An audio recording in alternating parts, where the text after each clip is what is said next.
Bonjour, bonsoir à tous et à toutes. Ah, je mets peut-être plutôt ce côté-ci. Bienvenue à cet épisode 21 du Marvel Champions Hero Contest. 21, c'est Gamora. 21, c'est l'épisode 1 également. Et cet épisode 1, c'est notre ami Rhino, plutôt notre ennemi. Et Gamora va faire suite au combat de Star-Lord, ce combat qui a été perdu par Star-Lord. Alors, nous allons mélanger notre deck. Nous allons mélanger notre deck, piocher 6 cartes. Donc Gamora, c'est une gardienne et elle a une capacité qui permet de faire des dégâts ou retirer de la manigance quand on fait des événements. Donc, je vais bien évidemment garder ceci.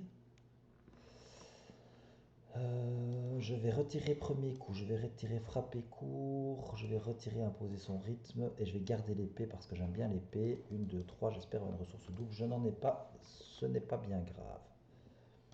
Je vais payer 1 pour mettre un instinct affûté. Et je vais payer 2 pour mettre Nebula. Je cherche un événement d'attaque ou de contre dans mon deck. Et alors je vais en prendre un où je vais retirer de la menace parce que je vais rester encore un tour de plus.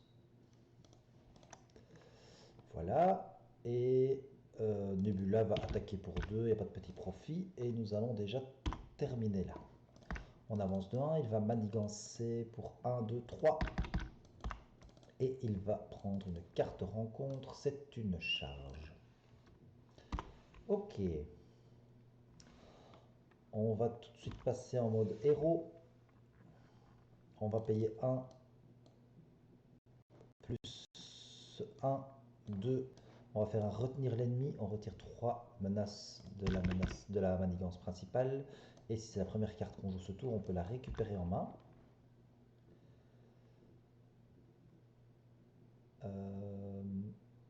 Comme j'ai joué un événement de contre, je peux faire ma précision et faire un dégât à un ennemi une fois par rang, non, une fois par phase. Je crois que c'est phase. Oui, c'est par phase. D'accord. Je vais également faire un mouvement acrobatique, faire 2 dégâts à un ennemi. Et grâce à cette fois à ma finesse, je vais retirer une menace d'une manigance. Je vais payer 1, 2 et 3 pour mettre l'épée de Gamora. Et j'aurais dû le faire avant, parce que j'aurais pu faire un dégât de plus. Et j'ai fait dans le mauvais sens. Puisqu'une fois que je fais un événement d'attaque, je fais un dégât de plus. J'aurais dû commencer par faire la jaune pour la récupérer dans ma main, puis mettre l'épée, puis faire l'attaque. Ok, comme il a sa charge, moi je vais encore garder Nebula pour contrer tout. Non, je vais attaquer. Je vais attaquer pour 2. Allons-y, soyons fous. Ce sera bien comme ça. Ok, on avance de 1. Il veut m'attaquer, donc de 5. Je vais me défendre. 5. Ah, attendez, je dis. Enfin, oui, c'est trop tard maintenant. J'ai mis ça, mais j'aurais dû faire le contrôle croisé. Mais tant pis. Donc il m'attaque pour 5. Je défends 2. Je prends 3 dégâts. J'étais un peu trop vite. Une carte rencontre. Défausse une amélioration ou un soutien qu'on contrôle. On va défausser l'instinct affûté. Bon, ça m'arrange pas plus que ça. Je vais faire un plan d'attaque et aller rechercher un événement d'attaque parmi les 4 cartes au-dessus de mon deck. Ok, ça c'est un événement d'attaque. Et je l'ajoute à ma main. Et ensuite, qu'est-ce que je fais? Je mélange mon deck. Voilà.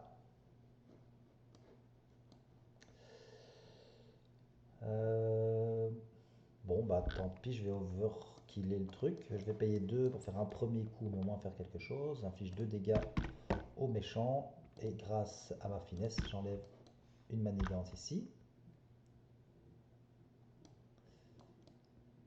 Comme j'ai fait un événement d'attaque, je peux, avec l'épée, infliger un dégât supplémentaire à l'ennemi. Voilà, fini. J'avance de 1, il veut m'attaquer. Je vais prendre l'attaque. Il m'attaque pour 3. paye 1 pour faire un contre croisé. Alors le contre croisé, qu'est-ce que ça fait? Quand on est censé subir une quantité de dégâts, on prévient 3 de ces dégâts. Donc j'ai prévenu 3 dégâts. En même temps, je fais une... donc c'est une défense. Je fais en même temps une attaque en infligeant un dégât à un ennemi. Et comme je fais un dégât à un ennemi avec un événement d'attaque, je peux faire un dégât de plus grâce à l'épée et je peux retirer une manigance grâce à ceci. Et je peux également faire un événement de défense, retirer une menace d'une manigance. Donc je retire une menace, mais il n'y en a pas, mais c'est pas grave. L'événement est quand même activé. Donc je peux faire un dégât à l'ennemi grâce à ma réponse précision. Une carte rencontre, c'est une charge à nouveau. Ok. Bon, ben là je vais tout simplement attaquer. Non, je vais passer en mode alter ego. Je vais passer en mode alter ego et récupérer 3 et garder ces 3 là. On va essayer d'avoir des bonnes cartes. C'est pas des très bonnes cartes, mais c'est pas grave. Donc on avance de 1 sur les fractions. Il veut manigancer pour 2. Et une carte rencontre, c'est un garde. Très bien. Je vais regarder la carte du dessus de mon deck. Malheureusement, c'est la salle de sport. Elle viendra après. C'est dommage. J'en aurais bien eu besoin maintenant. Je vais passer en mode héros. Je vais payer 2 pour faire cogner. Avec cogner, j'inflige 3 dégâts à un ennemi. Puisque c'est une attaque, bon, je peux faire un 4e dégât. Bon, ça ne sert pas à grand chose, on est bien d'accord. Je peux retirer une menace grâce à finesse. Et je tue le garde.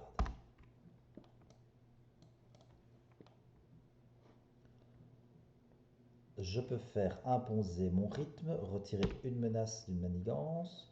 Et comme c'est un événement de contre, je peux faire un dégât à un ennemi.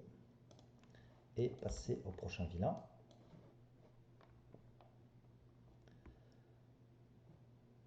Ça, je ne vais pas l'utiliser tout de suite. Par contre, je vais contrer pour 2 ici. Et j'ai terminé. J'avance de 1. Il veut m'attaquer pour 6. Je vais prendre l'attaque. Il m'attaque pour 6. Je vais payer 1 pour faire un contre croisé. Donc au lieu de 6, je défends 3. Donc je prends 3 dégâts. Et donc c'est bien une fois par phase. Donc maintenant je suis dans la phase du méchant. Je peux réutiliser ma finesse et ma précision. Donc j'inflige un dégât à un ennemi avec un événement d'attaque. Comme c'est un événement d'attaque, je peux faire un dégât de plus grâce à mon épée. Et grâce à ma finesse, je peux retirer une menace d'une manigance. Donc j'enlève une menace d'ici.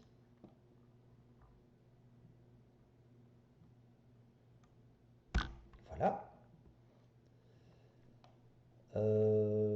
Je retire une menace d'une manigance. Comme je retire une menace d'une manigance, je peux utiliser précision et en faire un dégât ici. Voilà.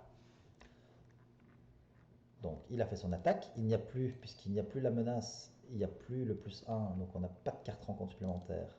On n'a qu'une carte rencontre. Et il va manigancer pour 1, 2, 3. Fini. Alors, ben, je vais simplement faire du coup alors un bond en avant. Je vais retirer 3 menaces ou 5 menaces. Si j'ai joué un événement d'attaque à ce tour, ce n'est pas le cas. Donc je n'enlève que 3. Mais je fais un dégât supplémentaire grâce à mon pouvoir. Et j'ai fini. On avance de 1. Il veut m'attaquer pour 3. Je vais défendre. Il m'attaque pour 3. Je prends un dégât. Une carte rencontre. Le méchant m'attaque. Il m'attaque pour 3. Plus 1, 4. Ok. Alors, malheureusement, je pourrais... Ah, quoique... 1, 2, et je pourrais lui faire 7. Ok, donc on va payer 1 et 2 pour faire retenir l'ennemi. On retire 3 menaces de la manigance principale. Et si c'est la première carte qu'on joue ce tour, on peut la récupérer en main. Comme on a joué un événement contre, on peut faire un dégât. On peut faire 1, 2, pardon, 1, 2 et faire un coup décisif pour faire 7 dégâts ennemis puisqu'on a déjà joué un événement contre. Grâce à mon épée de Gamora, je peux faire un dégât de plus. Et ici, je peux enlever une menace, mais c'est pas possible.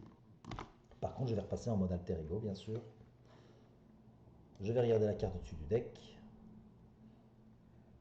Et je vais la prendre en main, pourquoi pas.